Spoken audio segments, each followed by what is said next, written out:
tough result, 2-1 loss at St. Thomas, but you have to kind of look at the success in the last 4 games. 3 out of the 4 have been victories. What have kind of led to those successes, and how can you carry that in the next 4 games here coming to the end of the regular season?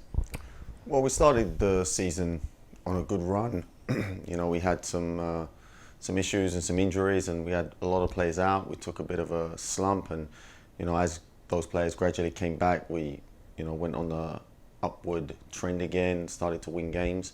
In our conference, it's difficult. Every game is tough. St. Thomas are a good team. We just played Thomas, which is another tough game. It's a rival. Near enough every game is a rival game. So Thomas are a really good team. They won on the day. You can say they deserve to win. But it was hard. It's a hard game when you had just travelled to Miami a week before, played on a Wednesday against a tough opponent, and then travelled back down to Miami. So 3 games in a week, all while St. Thomas have had a week off to prepare for us. So fitness definitely became a factor in the second half, and they started to control the game and ended up winning. So it's tough and they're hard games. So we just need to go back. The rest, you don't really get the rest, but I think SCAD went down to Miami also. So it's going to be a tough game, and it should be a really competitive type one. Now that you've talked about SCAD, that's a key, really big matchup for y'all tomorrow. Can you talk about what are the keys to success? It's only a short 10-15 minute drive down the road, so that has to be nice as well. Can you talk about, they're also a defensive-minded team, only have allowed just over 1 goal a game. Can you talk about what you need to do offensively, defensively to come back with a win? Obviously I can't say too much about what we're going to try and do. We have a game plan.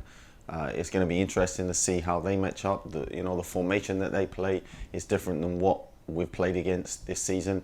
It can be an attacking formation and it can be a defensive formation. It just depends on who really has the upper hand in the game to how their formation pans out. So, they're a very fit team. They really work hard as a unit. They get up and down. So it's going to be good. The organisation of their team really, I think, against our maybe creativity, and see what comes out on top. And then can you talk about, again, we always talk about the mindset. There's 4 games left in the regular season. You're right there at that 7 seed right now. Got to move up a little bit more. Can you talk about that mindset as the team moving forward? It's difficult to look past your next game in this conference because every game is so important. It's one game can be the difference between you getting in and out, and a draw against a certain team. It's so tight, so really we just need to focus on the next game. Yes, there's 4 games left, but if we don't get the result in this game, then that's going to put us in a position where we're really trying to rely on another team to do us a favour. So it's about getting this result, and if we can get the result in this game, it's going to put us in a great position with the remaining 3 games.